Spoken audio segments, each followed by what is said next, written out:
Hey there, friends and enemies, Jopi here again, and today we got a preview of the Festival of the Lost event coming to Destiny 2 next week, and I know the game is in a really dry spot, a lot of doom and gloom in the community, but this actually looks kind of fun, so I'm probably going to be checking it out, and I wanted to make this video specifically for those players who might not be jumping into Destiny 2 right now, but still actively enjoying the game when they do, like myself. Maybe you don't play as much or nearly as much as you once did, but every time they add something nice to the game, then you want to check it out. So I figured I would talk about this because a lot of folks are most likely moved on to other games at this point, waiting for Renegades to come back. But if you're going to jump into Destiny 2 before Renegades is dropped to try to pick up some loot and level up, because the level is not resetting now, I think this will be a good opportunity. After years of delving into Haunted Lost Sectors, we have a new PvE activity coming to Festival of Lost. It's called Haunted Altars. 6-player match-made activity. That's actually pretty huge. I feel like those are the types of activities that I really enjoy in Destiny 2. I'm surprised we haven't seen more 12-player activities like we saw at the end of the Final Shape, and so I think that's something that they could take advantage of and maybe innovate a little bit more with going forward, and it's something that I hope we do see a bit more of. Now, obviously, this is a bit of reskin content, as it is a spooky spin on Altars of Sorrow, but the fact that it is match-made and the fact that it is going to have some changes, so you defeat waves of enemies, build defenses, and feed your monster before popping it like a piñata full of candy. I think that's something different. It's only a 2-week event, and I do think that is the way to go going forward. It doesn't kind of run for so long that it becomes stale, but also having a new activity is something I would like to see more for these seasonal events, because lately they've been really lackluster. Also, a PvP 6-player version of Rumble, where you shoot headless ones to drop ammo, explosive pumpkins, and more tools that help you defeat opponents. This is not going to be for PvP purists, but it is going to be folks looking to jump in and maybe have a little bit of fun. It's called Red Rumble, so you get a little bit something for each side of the player base, which I do think, again, is a good idea. Weapons. All will have a bright green hollow foil alternative, so if you get a rare drop, that is going to be the option. It's got Gunburn, which is a kinetic lightweight frame submachine gun that can drop with kinetic tremors. You got Hush Whisper. This is going to be a strand precision frame bow. And then the Arcane Embrace. This is an arc heavy burst shotgun. That's one of the new archetypes that we've recently gotten in the game, and I think they're fine. We haven't really got a heavy burst shotgun that I love yet, but I do think there are some decent options with these coming out. Weapons will drop as Eerie Engrams from the 2 event-specific activities, with up to 2 daily Eerie Engrams also dropping from other portal activities. So you can play anything and get a couple of them, but otherwise you're going to want to be farming in the event-specific activities.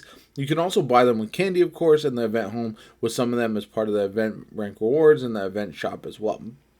All Festival Lost weapons drop with higher tier than your current level allows you to earn, just like during Solstice. So again, they're making it very rewarding to farm these events. And so if you haven't played much since the seasonal update, I think now is going to be the best time to do so and try to farm a bunch of these items. So just something to keep in mind. So this is to commemorate the Fallen Guardians. We're giving away a Feral Heart emblem. So tune into your favorite Destiny 2 streamer. Again, that's a good way to get folks tuned into Destiny 2 streamers. People love their emblems, even if they don't play the game anymore, which I find to be quite crazy. But October 21st for 2 weeks, definitely something to check out. The other thing I want to talk about is Call to Arms, which is a new event as well, which is dropping on November 11th. So it's going to essentially go from Festival Lost. I think we'll have a week break and then Call to Arms. So lots of things to look forward to. We see this crossbow, which is nice.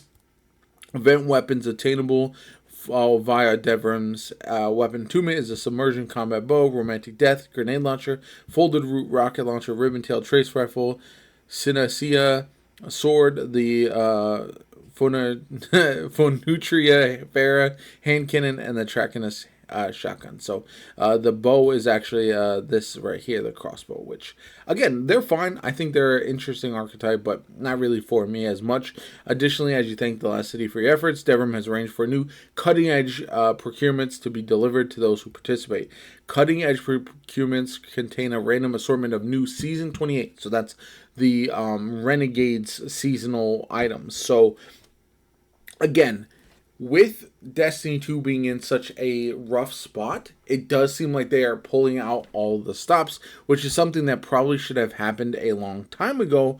But I am also always glad when they do this, because I do enjoy this game overall. And so as somebody who does enjoy the game, I feel like it is a great opportunity to dive in and try to check some things out. Anyway, some things to know.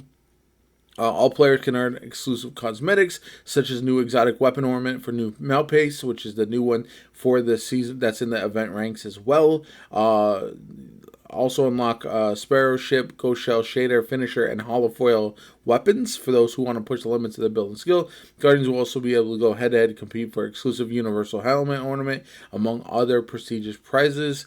Combat format, reward eligibility. So Call to Arms competition asks Guardians to compete against each other for high scores in any of all 5 different portal activities. At the end of the event, Guardians will receive prestigious prizes based on their final competitive standing. So not everyone's going to love this. I do understand why people don't like the competition. Destiny 2 is more of a cooperative game at times, but again, a little spirited competition is always good. I think people are going to be upset by this ultimately. So with the exception of cutting-edge zone control, which requires a full set of new gear, there's no restriction on loadouts that may be equipped. Launching Call to Arms activities from the event home will make you and your fire team eligible for competitive high scores. Activities are Heliostat, the Coil, Salt Mines, Proving Grounds, and then Cutting Edge Zone Control. So you see here some of the cosmetics. I think this is fine. I do not mind this whatsoever. Look at this Universal Helmet. It looks absolutely insane. Actually, I really want that. So hopefully it's something that is obtainable for folks that are looking to get it. And maybe since there's not a ton of people playing right now, it'll be easier to obtain. Anyway, let me know what you guys think about all of this in the comments down below. Like the video as always. Comment, subscribe. Have a good one. And I'll catch you all later.